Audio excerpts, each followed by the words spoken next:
You found that the world had been pierced like a sieve. Transmigrators, regressors, and conquerors took turns occupying your body. They were like dogs, humbly begging for a single glance or a shred of affection from the so-called female leads. Using your status as the heir to a top Chaebol, they did every stupid thing imaginable. You shook your head and sighed. These people really can't tell who's the boss. Instead of lowering their status to be simps, it's better to stay high and mighty and dominate. Watching another transmigrator be erased, you spoke with arrogant confidence. Care to bet? Let me go back. Within 3 months, I can make every single target fall for me. Arrogant. A mere ant, you sneered. But the 10 saviors you carefully selected couldn't even touch the corners of their clothes. After a brief system crash, the system agreed. 748 hours. If the first stage mission fails, you will suffer 10 times more than they did. Deal. After a flash of white light, you slowly opened your eyes on a large bed. You walked to the mirror. The youth in the mirror was pale. On his wrist remained the scars of a previous transmigrator who had slit his wrists for those ladies. Truly pathetic that those guys treated their own body this way. Young master, the head of the house wants you. Before the butler could finish, a glass bottle full of paper cranes shattered by his ear. This was also folded by some transmigrator to please those people, one by one. Of course, they were never sent. Stepping over the glass shards, you walked toward the spiral staircase. In the dining room, Father Chen, reading financial reports, didn't even look up toward this son who had suddenly become useless. He no longer wished to communicate. I heard you want to withdraw me from school. Morris Academy, the pinnacle, the ultimate cradle of power and wealth. Those who graduate from here hold the lifeblood of the entire continent. Withdrawal means being completely abandoned by the Chen family. Last place in Class C, the board's decision. Please give me one last chance. Next month's exam, I will reclaim my position. Father Chen looked up. The hand holding the newspaper trembled slightly. The aura of the person before him was too familiar. He felt somewhat conflicted. Even if you, please trust me one last time. If I fail, I will voluntarily waive all inheritance rights and shares, and have no further relation to the Chen family. Father Chen's gaze locked onto the boy in front of him, eventually turning into a heavy sigh. One last month. A luxury sports car stopped at Morris Academy. You pushed open the car door, looking up at the massive school motto stone at the entrance. 3 years ago,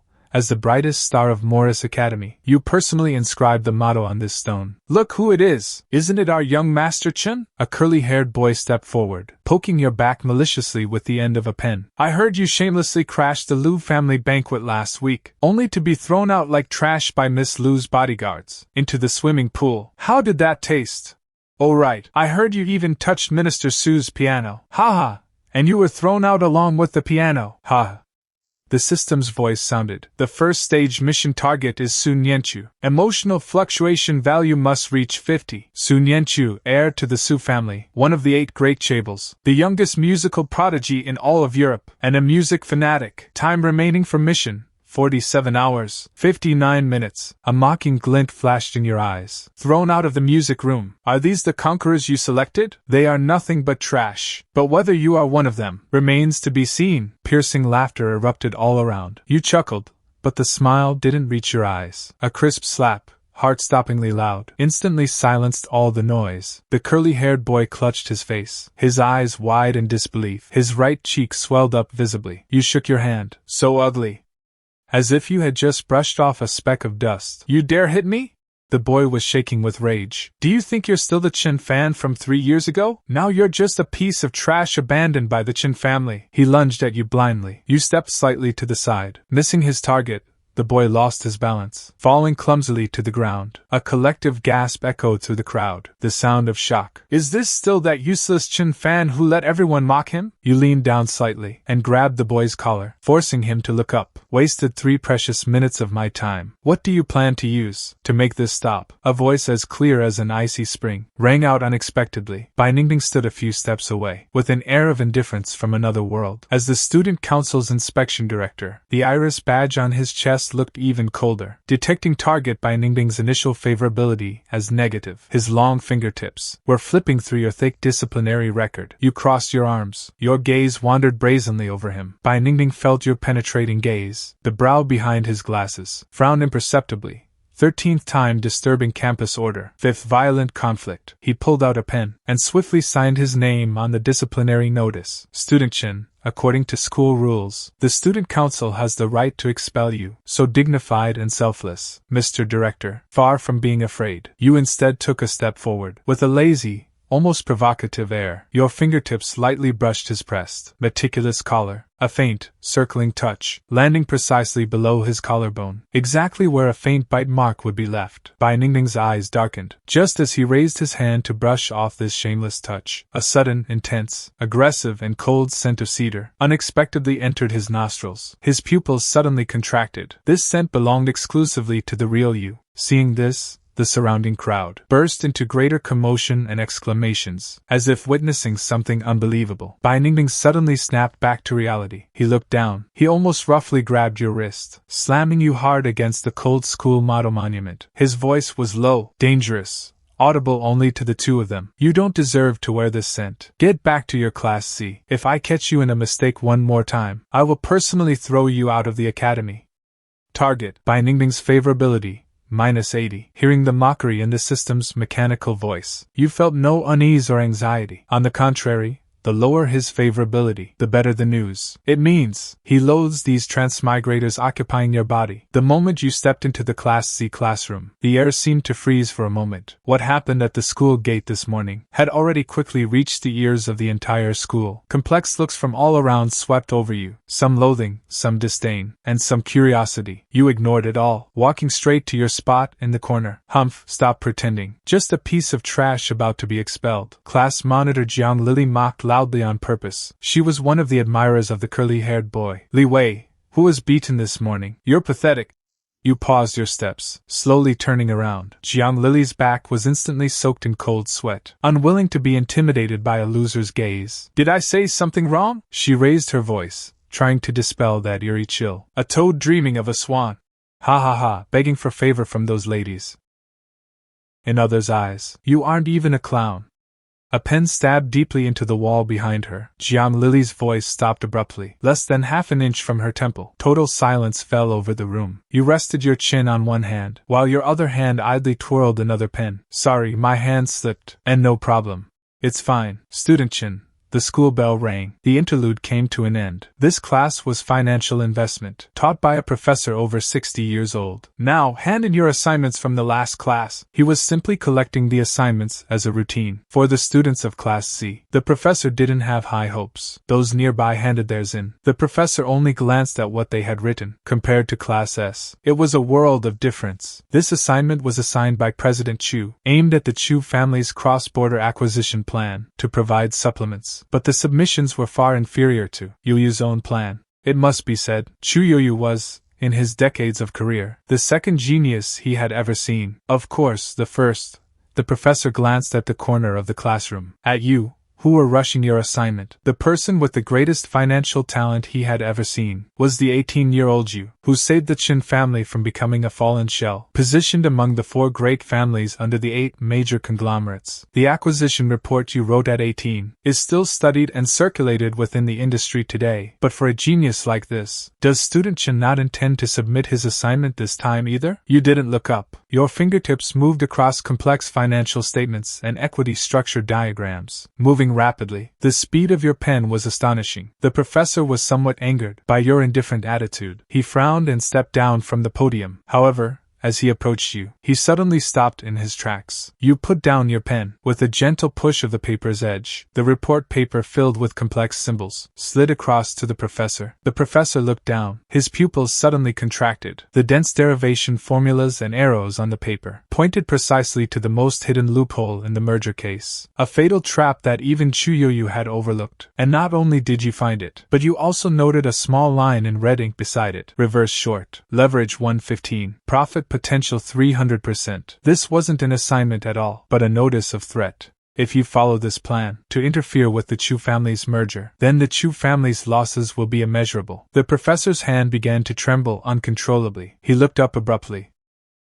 You, How is this possible? You looked up lazily. Does the professor think there's a problem with my solution? The temperature in the entire classroom plummeted. Everyone held their breath. Even those nearby covered their mouths tightly, not daring to make a sound. What does this report mean? It means that in just one class period, no, not even one full class, a reverse short, had shattered the Chu family's confident merger plan. The professor's expression shifted repeatedly. He carefully folded the paper. His voice was strained. I will personally hand this report to President Chu for review. You let out a light chuckle.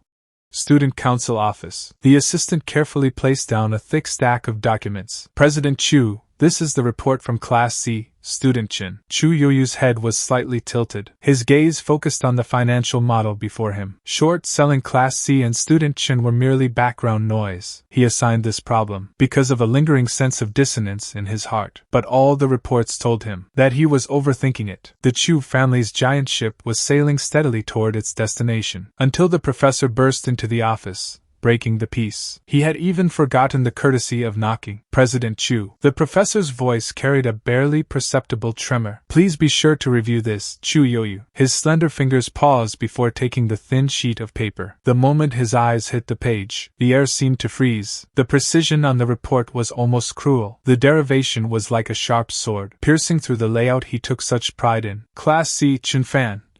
The professor's voice was thin and weak. Chu Yuyu froze for a moment, regarding this name. He was certainly not unfamiliar with it. 3 years ago, you sat in the position he holds now. But suddenly, overnight, you seemed to become a different person, falling from the clouds into the mud, from the target he desperately chased to surpass, to the kind of person he loathed the most. This report. Have you been disguising yourself and lying low for 3 years? A whole morning passed in a surface calm with undercurrents surging. The school bell rang. An officer with a student council badge on his chest, under the breathless gaze of the crowd, stepped into the Class C classroom, walked straight toward the corner. Student Chen Fan. President Chu invites you to the president's office. You gave the newcomer a faint glance. Tell Chu Yoyu if he wants to see me, he should come himself. Let him come in person. The entire Class C fell silent. At dusk, you walked toward the school gate, to that understated, cold black sedan. Inside, the Chen family's chief butler, Chen Bo, bowed respectfully, holding a white towel.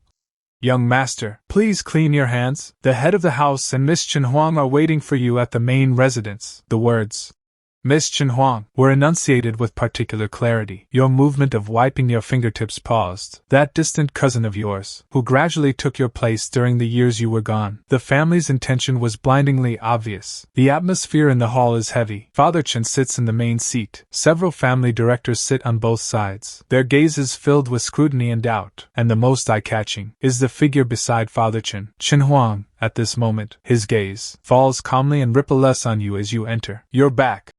Father Chen breaks the silence first. A slight smirk curls on your lips. You calmly scan everyone in the hall. Judging by the setup, you've been waiting for me. In Father Chen's eyes, there is a hint of barely perceptible helplessness and heaviness. According to the board's resolution, from today, Chen Huang will temporarily handle all your rights and obligations in the family. As the head of the family, in the face of the family's overall interests, personal emotions must take a back seat. Your recklessness over the past 3 years has also cost him too much influence. 1 month from now, Father Chen's voice carries an unquestionable decisiveness. If you cannot rank in the top 3 of the Morris Academy monthly exam, Chen Huang will formally take over all affairs. Chen Huang speaks up. The reports regarding your frequent disturbances of order recently have already been delivered to the board. The 1-month grace period my father secured for you is on the condition that you behave yourself. The hall falls into a dead silence. The directors exchange glances. Father Chen remains silent. You suddenly let out a light laugh. Your tone is filled with undisguised mockery and disdain. I've never liked others touching my things. Your gaze is like the sharpest blade, piercing straight into Chen Huang's deep eyes. This 1 month, if you dare to touch even a fraction, or play any tricks behind my back, I will kill you with my own hands. A cold killing intent,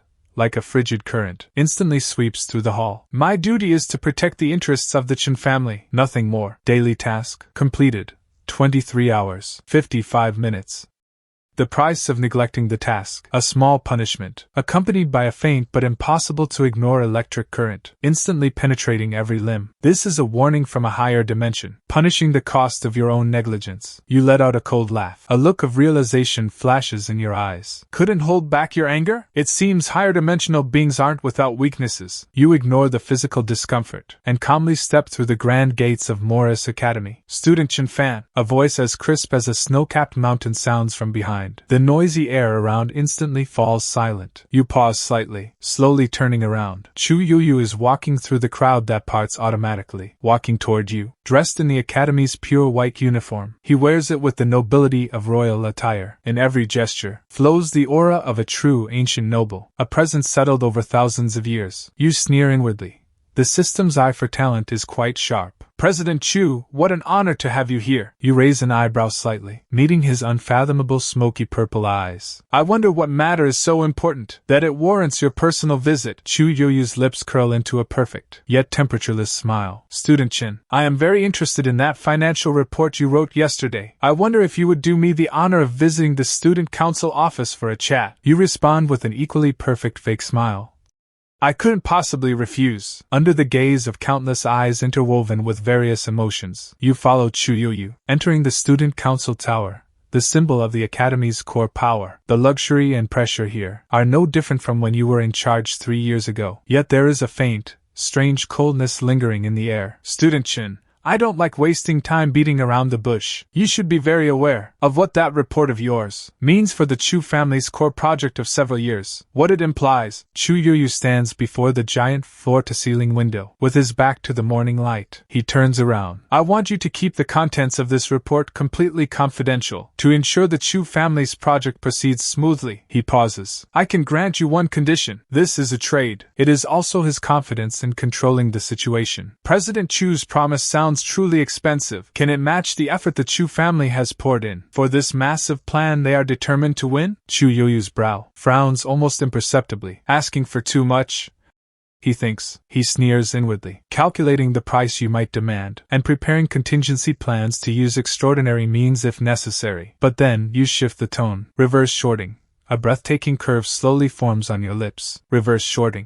This secret. I can certainly keep a secret for you. Chu Yuyu's gaze narrowed. What do you want? You lean forward slightly, a smile filled with undisguised playfulness and aggression. A reverse short. I want to make a bet with you on who takes first place in next month's exams. You admire the flicker of emotion in Chu Yuyu's eyes, and throw in a heavier stake. Dare you bet? If you lose, the student council president's seat is mine, and you will be my companion. Unstoppable disgust and deep irony, like poisonous vines instantly entwining Chu Yuyu's heart. So, after all this, it was still for this. Those threats about returning talent. The ultimate goal is still this body, and that bit of filthy delusion. Target, Chu Yuyu. Favorability -50. The smile on your face didn't waver. Your gaze, like that of the most discerning buyer, viewing her purely as a piece of merchandise, openly and slowly measures Chu Yuyu from head to toe once more. Chu Yuyu felt your movement clearly. It wasn't admiration, nor obsession, but a cold, pure form of objectification. A scrutiny that saw her as a chip, as a trophy. The office was deathly silent, only the silent clash of their gazes colliding in the air, creating invisible sparks. After a long while, Chu Yuyu finally spoke, with a bone-chilling coldness. Deal, she agreed. But this doesn't mean she's willing to sell herself for profit. Her consent stems from the absolute confidence in her core to crush everything. You can't win. Even if your talent suddenly awakens, the gap of 3 years cannot be bridged in a mere half-month. The peak you perceive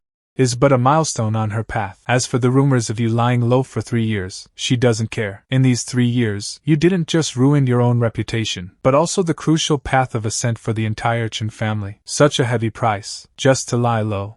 Absolutely absurd. And if you lose? Chu Yuyu's voice carried a cold sense of judgment. Her lavender eyes were like a hawk locking onto its prey. You seem to have foreseen the end, smiling faintly, with a desperate, scorched earth determination. I will act as if this report never existed. I will not touch the Chu family's merger plan in the slightest, and I will voluntarily withdraw from Morris Academy forever, never stepping foot in the succession of the 8 great families again. No, the shadow cast by Chu Yuyu completely enveloped you. I want you to kneel under the motto monument in Morris Academy's central square, in front of all the students and faculty, and personally admit your stupidity, your meanness, and your disgusting obsession with me. Then get out of Morris forever. Get out of Continent A, and never return for the rest of your life. There was no fear in your eyes. Your pale cheeks, from extreme excitement, flushed with a morbid redness. Deal. An invisible contract was forged between them. On the table lay supreme power, family futures, personal freedom, and a cold, humiliating trophy. You seem very excited. Based on my analysis,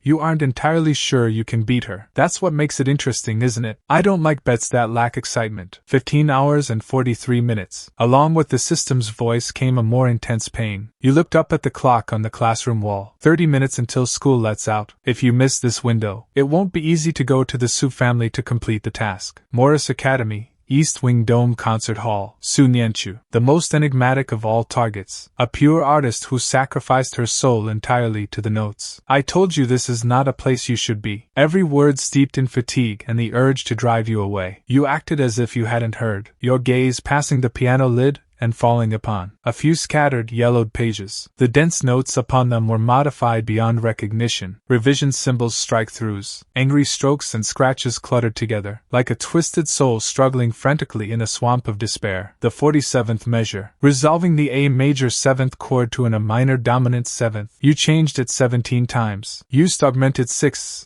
diminished 7ths, even tried the whole tone scale, but you're still not satisfied. Tell me what you want to express. Your hand gently touched her shoulder. Your voice, like a siren's, captivating the soul. Target, Su Nianchu. Emotional fluctuation, 35. Get out.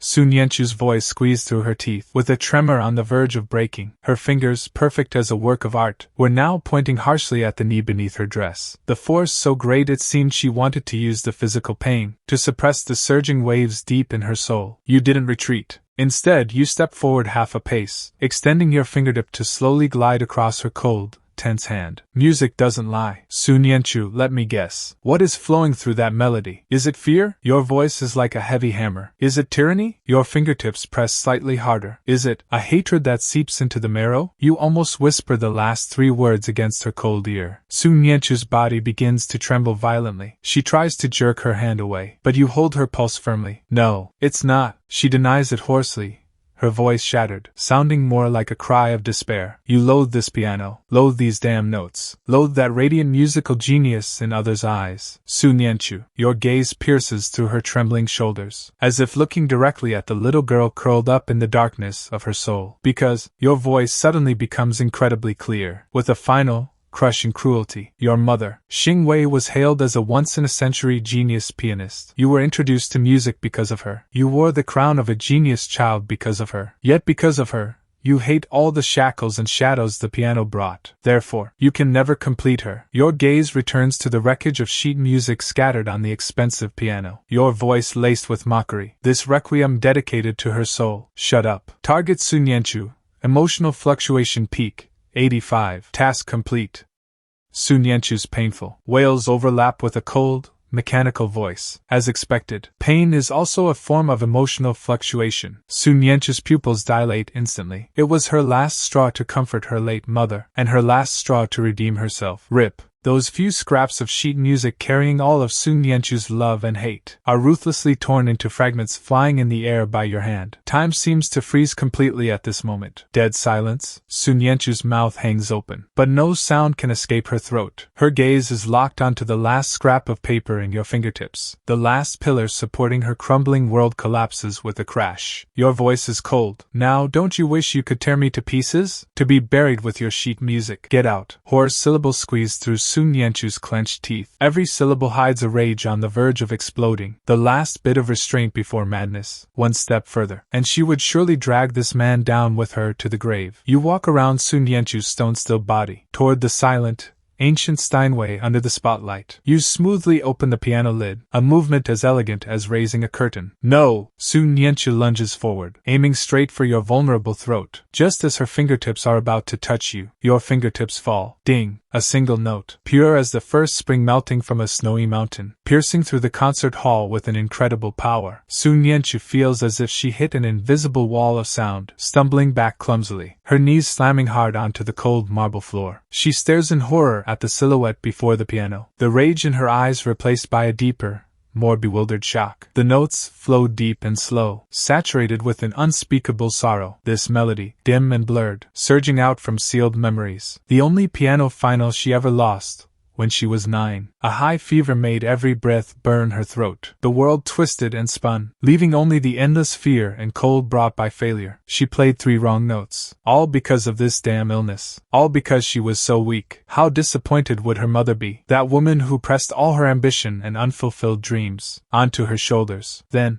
footsteps, very light, hesitant. Then the faint click of the piano lid being carefully opened. And then, this melody. It was like a clumsy yet infinitely gentle hand, trying to soothe her fear and pain. In the fever, her consciousness was blurred. She wasn't even sure who was playing. She only remembered the long-lost sense of security the melody brought. Later, she tried countless times to capture its outline on the keys, but it was always in vain. But now, it flows so clearly from your fingertips, crossing through long, cold stretches of time, piercing her heart with precision. Your voice is like a cold sentence. This melody was written by your mother before that bet. Since she could remember, her mother was the most dazzling star on the continent. Until she was 7, she lost a high-stakes gamble where the bet was to leave the art world forever. From then on, she became cold and mad, turning all her ambition and unfulfilled dreams into heavy shackles, pressing them onto her tender shoulders. Day after day, year after year, the piano keys became torture devices. Talent became a curse. She became a tool to fulfill her ambitions. So she once loved the real her, who could fail, who could fall ill, the her who could feel fear, rather than just a cold vessel for talent. Su Nianchu's scorching tears burst forth like a broken dam, falling in heavy drops. Target subject: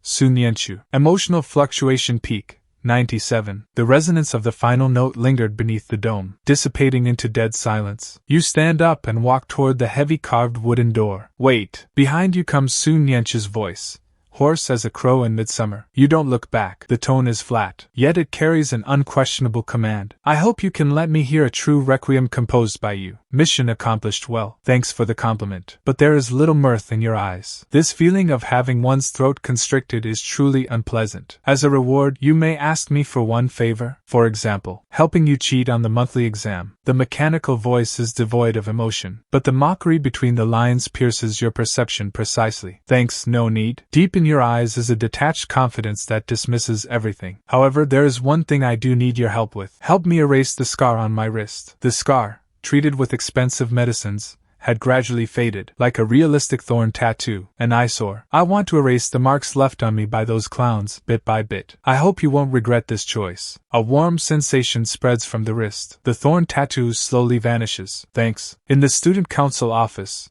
Chuyoyu sits behind a wide desk. Her fingertips unconsciously tap the mirror-smooth surface. That faint, rhythmic tapping reveals she is far from as calm as she appears. Bring me Chen Fan's disciplinary record. Bai Ningbing, standing not far from the desk, pauses almost imperceptibly while placing the documents. Disciplinary record? Bai Ningbing's voice carries a hint of barely perceptible coldness and inquiry. His great achievements over the past 3 years. You know them better than anyone. Since when did you become so interested in him? Chu Yoyu catches the hint of displeasure in the other's tone regarding the command itself. More than that, I want to ask, since when have you reacted so strongly to things concerning him? I'm just curious. What value does a Z-class waste about to be expelled have that makes it worth wasting your precious time to pore over these meaningless, trashy files? Chuyoyu meets Bai Ningbing's cold, scrutinizing gaze. Undercurrents surge deep within her smoky purple eyes. Perhaps it's because the feeling he gives me has changed. Changed? Even Chuyoyu, the eternally calm one, says you've changed. Bai Ningbing's gaze returns to Chuyoyu's flawless face, attempting to decipher more information from those subtle expressions, but finds nothing. The Chen family's red luxury sports car is parked in the center of the main courtyard. You lean against the car door, fingertips gently rubbing the wrist where the old shame was just erased. In front of the huge floor-to-ceiling window of the second-floor study, a tall, slender figure stands there like a cold and lonely silhouette. Chen Huang's gaze is locked firmly on the figure in the center of the courtyard. You look up. Eyes meet through the deep twilight, lazily raising your right hand, index and middle fingers pressed together, firing an invisible bullet at the figure behind the second-floor window. The gesture carries an arrogant nonchalance. Then you stop looking at the window, turning to walk straight toward the main house entrance. Almost the same moment you step through the door, the sound of high heels echoes from the spiral staircase. Chen Huang is slowly descending the stairs. Since the time school ended at Morris Academy, 74 hours and 28 minutes have passed. She slightly lifts her left wrist to check her watch. From the academy to here, at normal driving speed, excluding routine traffic congestion, the margin of error should be within 15 minutes. You should have arrived at the latest 3.5 hours ago. What did you go do? You tilt your head slightly. The mocking curve of your lips deepens. Your gaze brazenly sweeps over Chen Huang's tense jawline and tight lips. Ah, since when? Do I need to report every detail of my itinerary to a temporary replacement like you? Chen Huang, it is my duty. The 4 words ring out with authority. For example, to prevent you from committing more foolish acts due to some unworthy personal entanglements. Personal entanglements, foolish acts. You repeat Chen Huang's words. Indeed. For the disgusting things those idiots did. Such an evaluation is already quite gentle. You don't stop walking, just giving her an extremely cold glance the moment you pass by Chen Huang. You can rest assured. Your voice is devoid of emotion. I just went to the cemetery to visit an old acquaintance. The moment you brushed past each other, a tiny ripple stirred deep within Chen Huang's amber eyes. Ji Yuan.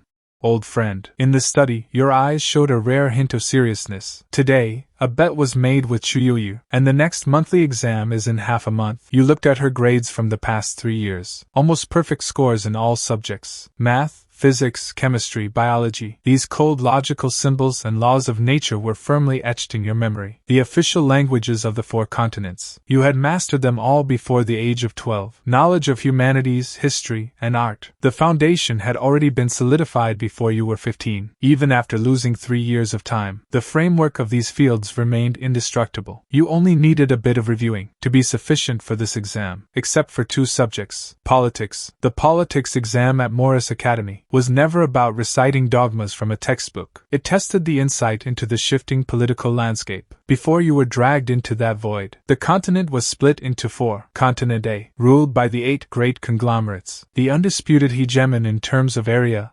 economy, and military. Continent B, an ancient royal family had existed for 200 years. 3 years ago, new emerging powers had already sprung up, like bamboo shoots after rain, restless and ready to move. Now, is it a final flicker of the royal family's glory, or the coronation of a new king? You had no idea. Continents C and D were the weakest. They formed an alliance for self-preservation. Over these 3 years, has this alliance grown tighter, or has it long been secretly torn apart and infiltrated by the new powers of A or B? The lack of this critical information was like walking blindfolded on the edge of a cliff. Financial investment was equally lethal. 3 years were enough to make former giants collapse and allow nobodies to reach the top. Which companies rose during your absence, becoming new pillars or hidden threats? Which old conglomerates were surging with undercurrents and on the verge of collapse? 2 weeks. You needed, within these short 14 days, to catch up on the earth-shattering changes in the continent's political and financial landscape. Time was your most precious asset right now. You didn't attend a music appreciation class this morning. Instead, you gathered recent data in the Chen family study. For you, every passing second was too precious to waste. Just as you stepped through the heavy carved archway of the central courtyard, a figure precisely blocked your path. It was an officer from the Discipline Inspection Department. The silver badge on his chest reflected a cold light in the sun. He held a thin sheet of paper in his hand. His expression was stiff and professional, but deep in his eyes lay a hint of barely perceptible nervousness. Student Chen Fan, your accumulated absences have reached the limit of 50 classes. This is the expulsion notice personally signed by Minister Bai. Please sign for it. The air seemed to freeze for a moment. Expulsion. You repeated softly, your voice trailing upward. That smile instantly shattered the officer's hard-won composure. The tips of his ears flushed red uncontrollably, avoiding your direct gaze. The minister requires you to go to her office immediately to handle the follow-up procedures. Your fingertips slightly pinched the thin paper, and your smile deepened. Expulsion. By Ningbing. So this is how you start the game. Interesting. This little test of exploiting rule loopholes ends here. Let me see how you intend to please a prey who loathes you. Phase 2 mission activated. Increase target by Ningbing's favorability to 30. Time limit, 72 hours. At the office of the Discipline Inspection Minister, the officer stopped and knocked. "Come in." Bai Ningbing sat behind the large desk. She was still wearing that spotless white uniform. The iris badge of the inspection department on her chest gleamed coldly. Seeing it was you, her expression didn't change in the slightest. Still maintaining that stiff, professional demeanor, you couldn't tell her favorability was as low as -80. "Student Chen, please sit. The procedures require your personal signature for confirmation." You didn't sit down immediately. Instead, you held the expulsion notice and placed it gently on the smooth tabletop, pushing it toward her, staring directly into the undercurrents beneath. "Minister Bai." Your voice was devoid of emotion. "This gift is a bit too abrupt." Bai Ningbing's gaze fell on the notice. "Academy rules. 50 absences trigger the automatic expulsion mechanism." She was calm and rippleless,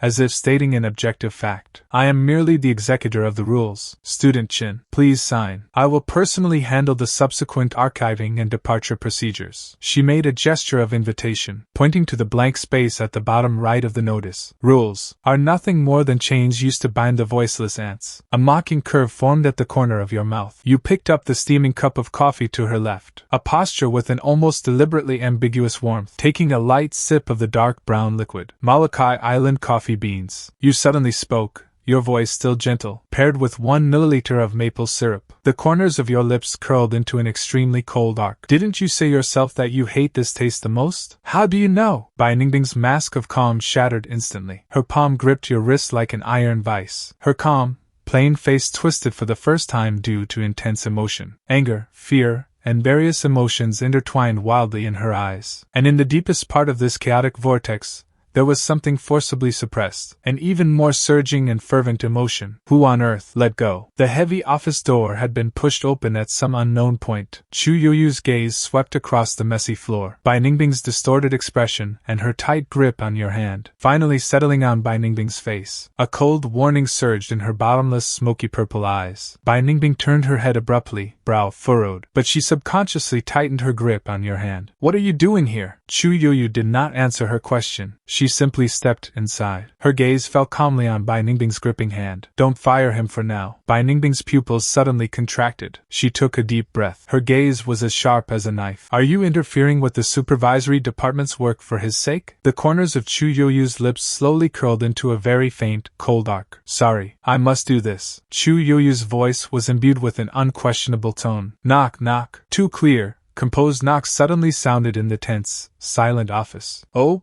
Why is it so lively in here?" Su Nianchu stood by the door with an elegant and relaxed posture, as if she were just passing by. Su Nianchu. Bai Ningbing's brow furrowed even deeper. Her voice carried extreme impatience at being interrupted and a hint of vigilance. "What are you doing at the supervisory department again?" She was like a trapped beast under siege. Every little movement made her more anxious. Su Nianchu's gaze finally fell on the wrist Bai Ningbing was gripping. Her lips curled into an almost purely innocent and gentle arc.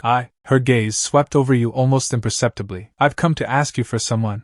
It seems, Director Bai." Your voice carried a mockery that saw through everything. "I am indeed not an insect that can be easily bound by your set of rules." The moment the words fell, Bai Ningbing felt an irresistible, clever force. Her gripping fingers were instantly disarmed and pushed away. You casually shook your wrist, as if just brushing off a speck of dust. "Thanks, you too." Your voice carried a sense of controlling the whole situation, an almost condescending tone. With that, you didn't look at anyone else, turning and disappearing outside the door, leaving behind a room in shambles and 3 women with different motives. "I need an explanation." Bai Ningbing tiredly rubbed her furrowed brow. A flicker of imperceptible complexity flashed deep in Chu Yuyu's eyes. Her thin lips pursed slightly. Her thin lips pursed. "You will know everything in half a month. This matter concerns the core secrets of the Chu family. I cannot explain it to you for now." The Chu family. Bai Ningbing seemed to be chewing on the heavy weight behind those 2 words. Her gaze turned toward the one leaning against the doorframe. Su Nianchu, who seemed detached yet omnipresent. Her gaze became as sharp as a knife. "And you, Su Nianchu? Don't tell me that he is also involved in those shameful secrets of your Su family." "No." Su Nianchu still wore that mask of gentleness that was almost perfect. "It has nothing to do with the Su family." Deep in her eyes there surged a hint of unfathomable inquiry and obsession. "It's just that the answers to some questions I still need to clarify from him for now." That piece of music, a piece that existed only in her feverish,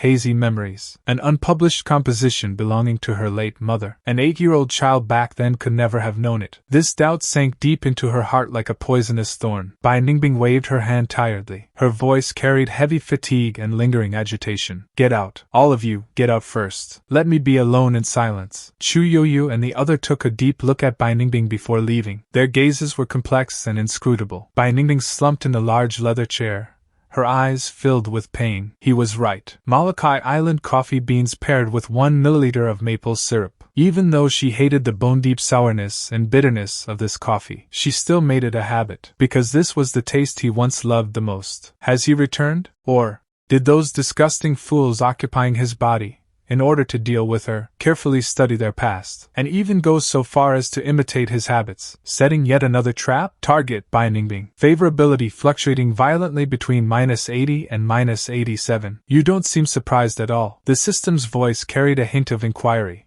Why should I be surprised? Well done. The system's voice rarely carried a hint of coldness that could be called appreciation. In just 2 days, you could actually get Chu Yoyu and Su Nianchu, both target characters, to speak on your behalf, and make an exception for you. This ability to please the prey was beyond my expectations. When you appeared at the classroom door, the noisy classroom was instantly muted as if a mute button had been pressed. Countless gazes, curious, probing, fearful, focused on you. You ignored them and walked straight to your window seat. On the desk lay a pure white invitation, sincerely inviting Mr. Chen Fan to attend young Master Du Ziting's birthday banquet. Time, June 5th, 1900 hours. Location, Shi Family Manor. Du Ziting's birthday party. Heir of the Du family, head of the Student Council's Clubs Department, a figure known for his versatility among the heirs of the 8 great conglomerates. In the past 3 years, the transmigrators seem to have never had any noteworthy interaction with this young Master Du. On the surface, the Du and Chen families maintained a perfect distance, keeping to themselves. This sudden invitation, is it a gesture of goodwill after sensing a change in the wind, or a carefully planned trap waiting for you to enter? Whatever it is, this game of chess seems to be getting more interesting. University Division Year 2 Class S. Ziting, are you crazy? Actually sending an invitation to that Chen Fan? Gong Qi's voice carried a piercing disdain. Aren't you afraid he'll chase after Lu Ruyan and the others at your carefully prepared banquet again, and turn the whole place into a total mess? Du Ziting stopped what he was doing. Don't say that. There have been some rumors about him in the academy these past few days, and they seem a bit different. Maybe we can become friends. After all, he is also an heir of one of the 8 great families. TSK. Gong Qi laughed out loud without hesitation. I know you all too well. You never let go of anyone who might be useful. But as far as I know, he's already been kicked out of the Chen family's succession line. A new heir has already replaced his position in the family. The smile on Du Ziting's face didn't change at all, but his voice carried an unquestionable certainty. It's just an invitation. I have to see for myself before I can make a judgment. We'll just wait and see. Morris Academy Library. You closed the ancient tomes smelling of old paper and ink. Your fingertips brushed over the yellowed pages. The cold numbers and decision logic outlined the currents of power. Many top-secret archives and political reports not allowed to be stored electronically. All sleep quietly here. You were very interested in several internal assessment reports regarding key energy policy changes over the past 3 years. Returning the book to its place, you silently left this quiet place filled with the dust of history. At the gates of Morris Academy, many students had gathered after school. The focus was a sleek, limited edition silver supercar. Lu Ruyan rested one hand casually on the steering wheel, while the other was gripped tightly by a green-haired boy with a tear-streaked face. Sister Lu, what on earth did I do wrong? I'll change. I'm willing to change everything. Please don't break up with me, okay? The impatience in Lu Ruyan's expression was almost overflowing. The boy shuddered at her cold tone, but immediately clung to her like a last straw. Sister Lu, yesterday, you said you liked people like me the most? Did you forget? And there was no warmth in Lu Ruyan's eyes, only pure annoyance, like looking at an expired toy that had lost its appeal. Now I'm bored. She stated it as if it were a matter of course. Giving you 3 seconds. As if she were saying the weather is nice today. Let go. The onlookers whispered with a sense of course, numbness. Lu Ruyan was recognized as the most approachable among the high and mighty young ladies of the student council. As long as you were handsome enough, she usually welcomed everyone. However, her period of interest was pitifully short, rarely lasting more than a month. Pathetically, some naive people thought they would become her unique, special someone, only to end up as a laughingstock. The cold countdown was like a death knell. Overwhelming fear and embarrassment crushed the boy. He suddenly let go, watching as the cold car door shut ruthlessly. The silver sports car was like an arrow leaving a bow, instantly turning into a dazzling streak of light. The crowd let out a few ambiguous sighs and gradually dispersed. You stood in the shadow of a corridor pillar nearby, arms crossed. These 3 years, they used their looks, and once made you, like this boy, become a laughingstock pointed at in the center of the crowd. Under Lu Rian's cold gaze, losing everything, dignity completely gone, you calmly withdrew your gaze, as if simply brushing away an insignificant speck of dust. Past humiliations left no ripple in my eyes. Only the settled show grew more piercing. For the next 2 days, you completely vanished from Morris Academy. You locked yourself in a private study, with piles of ancient archives on the desk and complex data streams scrolling on the screen as your companions. Yet your absence became the perfect breeding ground for campus rumors. The expulsion scandal had settled in such a bizarre manner. The inspection department even tacitly accepted the privileges you held. This in itself was the greatest anomaly. All sorts of speculations flew wildly. The most popular version was filled with scandalous fantasies. Some claimed with certainty to have witnessed ambiguity between Minister Bai and you, believing these privileges were exchanged for some unspeakable deal. A more malicious theory was that the Chen family had finally reached their limit, and had exiled this son who brought shame to the family, to some obscure branch family, only for the sake of your last shred of dignity. That they didn't officially expel you. The only clear fact was that at Morris Academy, the student council and its core members represented supreme power. Therefore, whether these privileges came from Bai Ningbing, Su Nianchu, or Chu Yoyu, no one dared to question them openly. They only dared to brew jealousy and suspicion in private. Night fell on June 5th. The Du estate was brilliantly lit, like a city that never sleeps. Luxury cars, symbols of wealth and status, streamed continuously through the estate gates. In recent years, the Du family had firmly held a spot among the top 4 of the 8 great conglomerates. Tonight was not only Du Ziting's birthday banquet, but also a silent gala to build momentum for the succession. Mr. Chen, your presence truly brings honor to my humble abode. Du Ziting stepped forward to greet you immediately, his voice gentle and flawless. Happy birthday, Mr. Du. You handed over a deep red velvet gift box. The moment the lid opened, the warm and deep luster of an emerald flowed out. A priceless gemstone watch lay quietly on the velvet cushion. Du Ziting took the box, his eyes showing just the right amount of surprise and admiration. Young Master Chen has truly gone to a lot of trouble to cater so perfectly to my tastes. I am deeply grateful for this generous gift. Just then, a deafening, aggressive roar of an engine approached from afar. A purple-black racing supercar came to a stop with an arrogant drift right in the center of the courtyard, capturing everyone's attention. The doors swung upward, and Lu Rian stepped out first. A perfectly tailored dark gown could not hide the innate rebelliousness in her bones. Then, a handsome purple-haired man got out, intimately linking arms with Lu Rian. When Lu Rian's gaze caught the calm black figure beside Du Ziting, the smile on her lips froze instantly. An undisguised contempt and disgust surged in her eyes. She clung to her new companion as if no one else were around, striding confidently toward this direction. Her voice wasn't loud, but enough for everyone around to hear clearly. Du Ziting, the class of your birthday party is getting lower and lower. Why let any piece of trash in to be an eyesore? Your taste is really deteriorating. Her gaze scraped over you like a cold blade, full of disdain. Ziting, father is waiting for you over there. It seems there's something urgent. Gong Qi's voice intervened timely, with a hint of wanting to watch the drama. Du Ziting still wore a perfect smile on his face. He looked at you and Lu Rian gently. Rian, today is my birthday. Don't make my guests feel awkward. I know, Lu Rian replied impatiently, but her gaze remained locked on you as you prepared to turn away. She took a step forward, her voice full of warning and inquiry. What kind of tricks are you playing? Chu Yoyu, Su Nianchu. When she spoke those 2 names, her tone carried a hint of incredulous mockery. To think you could get those 2 arrogant people to speak for you, but I am not them.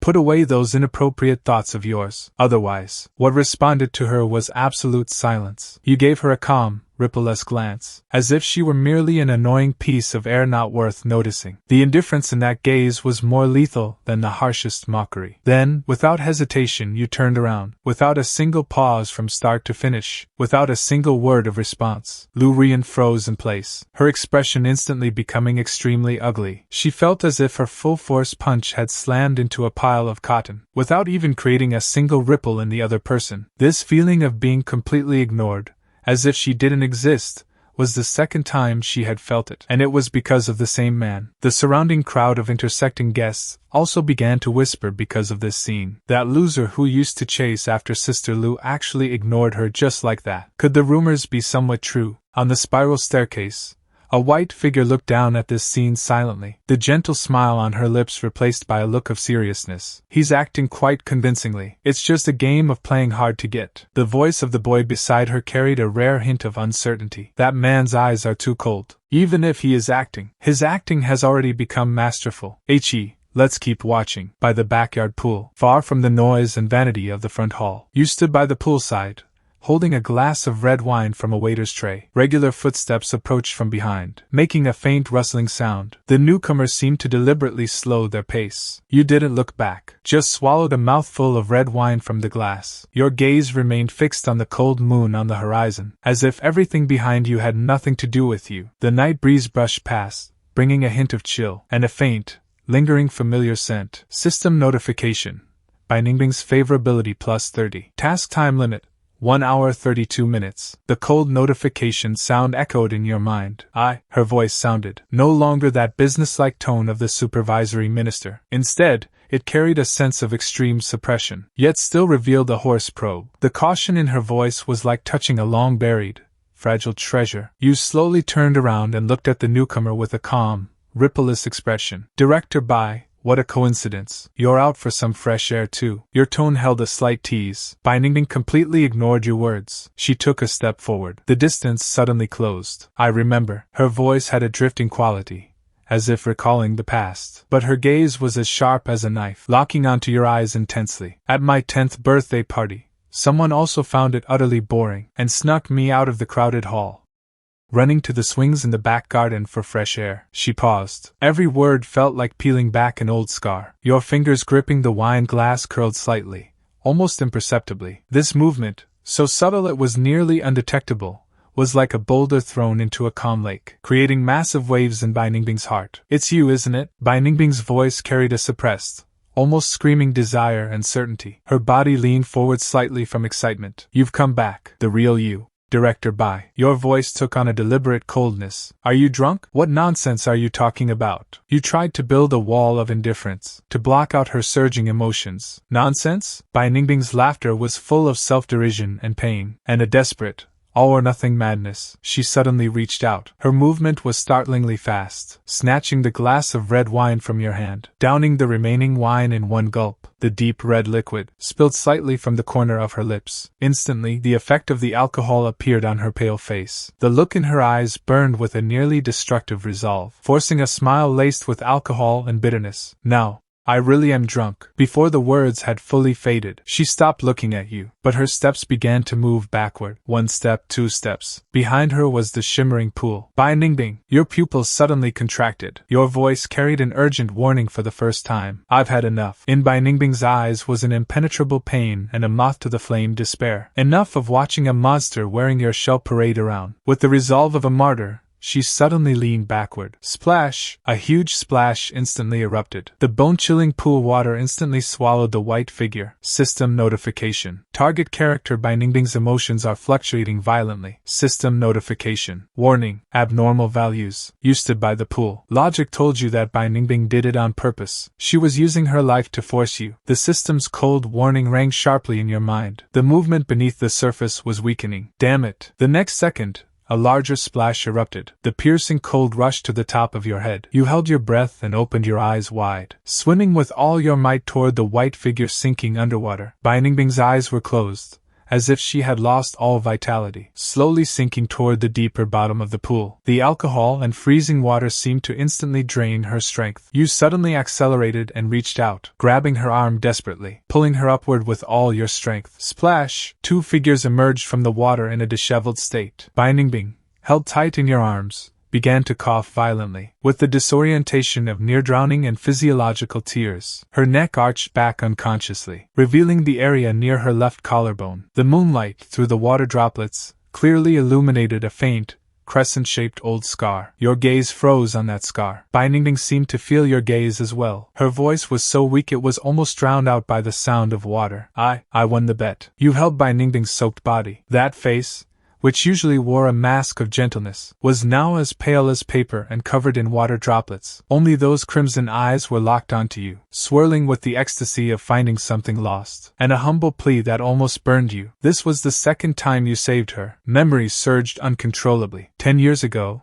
in the brilliantly lit banquet hall of the Bai family, a birthday party meticulously held for her. Yet, with just a single look from you, she didn't hesitate to ignore her father's warning gaze, and sneaked out of that boring hall with you, hiding in the silent back garden. That brief moment of fresh air came at a heavy price. Afterward, the enraged head of the Bai family forced her into the gloomy, cold ancestral hall to kneel for 24 hours. When you heard the news, a strange emotion called guilt surged in your heart for the first time. You rushed to the Bai residence to check on her, only to see her stumbling out of the ancestral hall, her face terrifyingly pale. As she crossed the courtyard toward her room, her steps were unsteady, and she plunged headfirst into the cold pool. Only a few bubbles rose to the surface, before it quickly returned to stillness, as if nothing had happened. Without a moment's hesitation, you jumped straight in. After struggling through the water, you finally grabbed her sinking body. She was unresponsive, her eyes tightly closed, like a doll that had lost its soul. In desperation, you opened your mouth and bit hard into her chest near the collarbone. A deep bite mark was branded onto her skin from then on. Bai Ningbing's affection, 85. Task completed, a mechanical voice sounded, with a touch of expected calmness. As a young girl, Bai Ningbing silently followed that dazzling figure. Your every move was enough to attract everyone's attention. Falling in love with you seemed only natural. She was no exception, but she never spoke of it, feeling that watching from afar was already fate's greatest mercy, until everything changed after a sudden high fever 3 years ago. You woke up, but the look in your eyes was heart-stoppingly strange. Your gaze was veiled with something intentional and sweet, carrying a naked temptation. At that moment, Bai Ningbing's heart felt as if it were gripped tightly, followed by an overwhelming ecstasy. She thought, until that night you stumbled your way to her. A heavy scent of alcohol instantly filled the air. Your eyes were blurred, with an abnormal flush on your face. The moment you saw Bai Ningbing, you dove straight into her arms. Ningbing, I feel so bad. Only you can help me. I love you. I've always loved you. Do you know that? Bai Ningbing's mind went blank. An immense sense of happiness and longing engulfed her like a tsunami. She froze in place. Her blood seemed to flow backward. All her senses focused on the warm body in her arms, and the kiss that was about to land. However, at the critical moment just before your lips touched hers, a strong, cheap, pungent scent of perfume shattered her ecstasy. You hated that pungent smell the most. Out of the corner of her eye, she clearly caught your hand, which had been embracing her back, habitually reaching for your forehead. But the real you, when nervous, thinking, or emotionally unstable, always had the unconscious habit of rubbing your cheek. This man before her with blurred eyes, affected movements, and a strange scent, was not you. Using all her strength, she violently pushed you away from her arms. The force was so great that you let out a cry, stumbling clumsily a few steps, and falling heavily onto the cold floor. Since then, Bai Ningbing became the calmest and coldest observer. She put on a mask and planned every move. Ascending to the position of head of the inspection department, she coldly watched the imposter occupying your shell, wearing a flirtatious, fake smile, circling Chu Yoyu, Lu Rian, and Sun Yanchu like flies chasing rotting meat, watching you repeatedly cast aside the pride of the Chen family heir, performing various low and disgusting acts in front of those women, watching you slowly become the biggest laughingstock of high society. Hatred grew wildly through day after day of slow torture. She hated this monster. She used the strictest rules to regulate you, used the coldest gaze to torture you, used the power of the inspection department to bind you. But she didn't actually expel you from Morris Academy, because she was waiting. She was waiting for the real you to return. Now, she has waited long enough. Someone come quickly! Someone fell into the water. The commotion by the pool finally drew a crowd. Cries of alarm shattered the silence of the backyard, instantly igniting the crowd. Footsteps and discussions approached from afar, quickly surrounding this secluded corner until it was packed. As you struggled to climb out of the pool,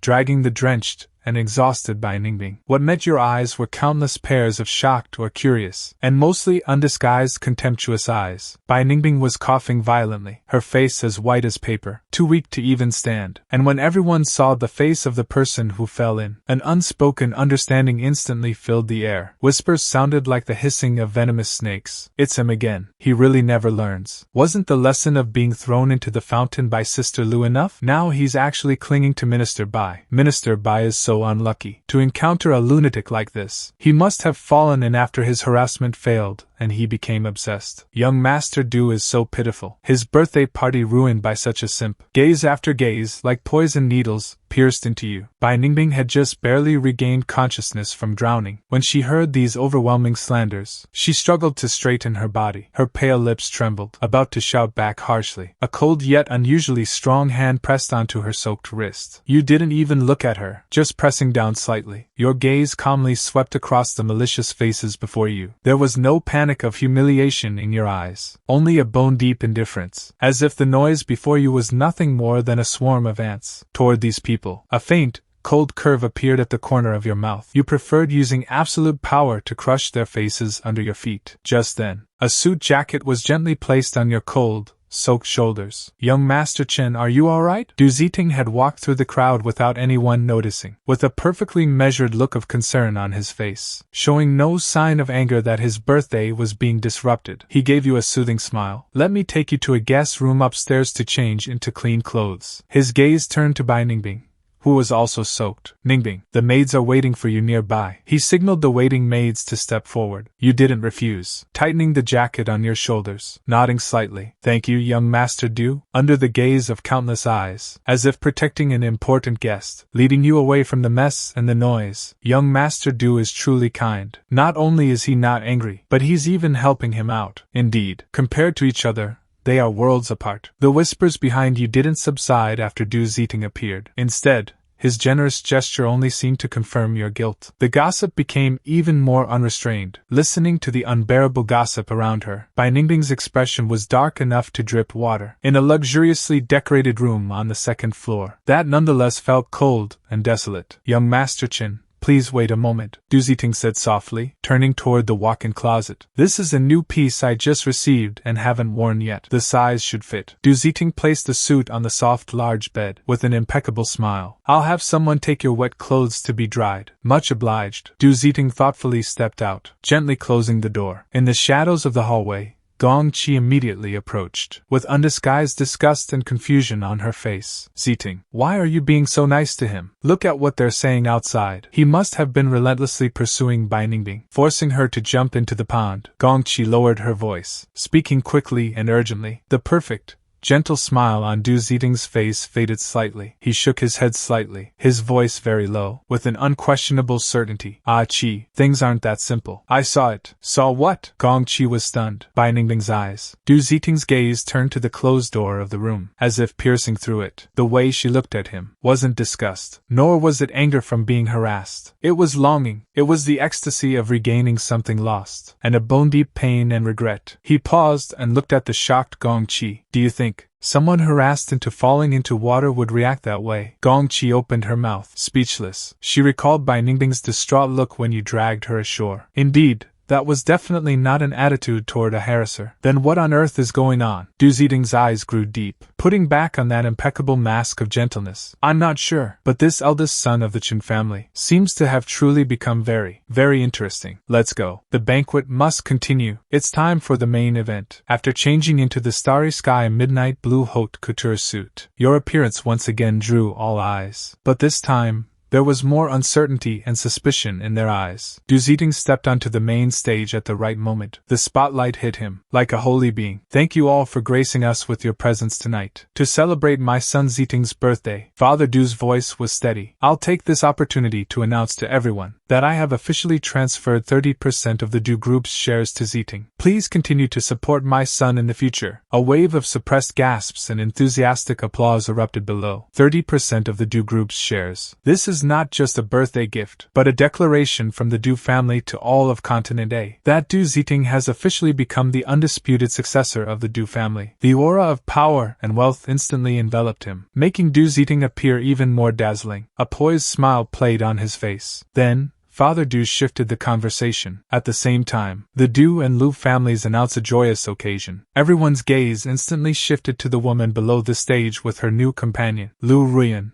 who was absent-mindedly fiddling with a lighter. After consultation between the two families, it was decided that the younger generation has long been fond of each other and will be engaged on a chosen date. Boom! The news hit like a bombshell, instantly exploding throughout the banquet hall. A marriage alliance. A powerful union between the Du and Lu families. However, the reactions of the two named protagonists were intriguing. Lu Ruyan merely lifted her eyelids lazily, her slender fingers still flicking the purple gold lighter. She glanced at Du Ziting on the stage, a nonchalant curve forming at the corner of her mouth. As a sort of response, the companion in her arms whispered something in her ear with a smile. Instead, she looked down and laughed with more interest, as if the announcement just now was for someone else's wedding. Du Ziting stood on the stage, with that same perfect, gentle smile on his face, nodding to the crowd below, offering their congratulations. Yet his eyes remained calm and rippleless, as if this alliance, capable of shifting the balance of two financial giants, had little to do with him personally. Though the crowd felt surprised, the crowd felt strange. Though the crowd felt surprised, they were well aware that alliances between the 8 great families are normally just ties of interest. Emotion was never the primary consideration. After brief discussions,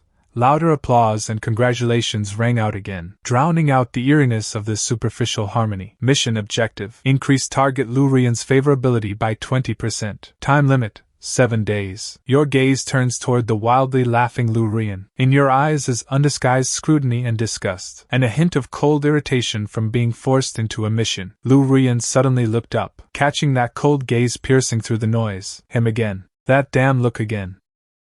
Her narrow eyes squinted dangerously. The cynical smile on her face instantly froze. Sister Lu. The companion shuddered from this sudden chill, his voice trembling. However, a white figure quickly stepped in front of you, shielding you from Lu Ruyan's predatory gaze. Bai Ningbing's face was still pale from falling into the water, but her eyes had regained their clarity, surging with lingering anger and an almost instinctive urge to protect. Watching this scene, Lu Ruyan laughed out of extreme anger. She took a step forward, so close that the lingering chill of the pool water was palpable. Her gaze flickered between the two of them, a malicious curve splitting her lips. Bai Ningbing. Her voice wasn't loud, but loud enough for those nearby to hear clearly. Did the pool water rot your brain? You're actually protecting this kind of trash? She paused deliberately, her gaze sweeping over you, then returning to Bai Ningbing's face, with blatant humiliation. Could it be that the rumors are true? The two of you, Minister Bai, you have quite a unique taste, specifically picking up trash that others don't want. Or have you forgotten how he used to be? Forgotten how he chased different women like an animal in heat, begging for mercy? With one sentence, she tore open the wound in Bai Ningbing's heart, a scar that had barely closed after confirming your identity. Fire surged in Bai Ningbing's eyes, almost erupting. Just as she was about to lose control, a hand gently rested on her shoulder, gently pushing her aside. You stepped forward to face Lu Ruyan head-on. You tilted your head slightly. There was no anger or shame in your eyes, only a condescending mockery, as if looking at a barking mad dog. Your voice wasn't loud, but it instantly drowned out all the whispers. The news of the marriage alliance was just announced. Do you intend to disrupt young Master Du's birthday party with that caustic face? Ruyan. Du Ziting's gentle voice rang out from the stage at the right moment, like a flowing spring, yet carrying a chill that could not be ignored. He continued to smile at the crowd below, but his gaze, devoid of any warmth, focused on Lu Ruyan. From now on, his voice carried clearly through the microphone across the hall, every word striking the hearts of the listeners. I look forward to your guidance. This sentence was both an announcement of the alliance and a warning and restraint for Lu Ruyan's current loss of control. Lu Ruyan's movements stopped abruptly, staring intensely at you, with a look that seemed to want to swallow you alive. Then she glared fiercely at Bai Ningbing. Finally, under Du Ziting's invisible pressure, she suppressed the rage that almost incinerated her reason. Turning abruptly and striding toward the podium, she roughly grasped Du Ziting's extended hand, her posture stiff. Only then did Bai Ningbing's tense body relax slightly. She immediately turned to look at you, her eyes full of lingering fear and deep worry. You were too impulsive. Her voice was kept extremely low, with a barely perceptible tremble. Lu Ruyan is no ordinary spoiled brat. In these 3 years, she crawled out of the mud of the Lu family. You can't imagine how ruthless her methods are. She whispered quickly. The Lu family head's philandering is an open secret. He has more illegitimate children than can be counted on one hand. Lu Ruyan's mother was just a powerless hostess. She gave birth to Lu Ruyan in secret back then.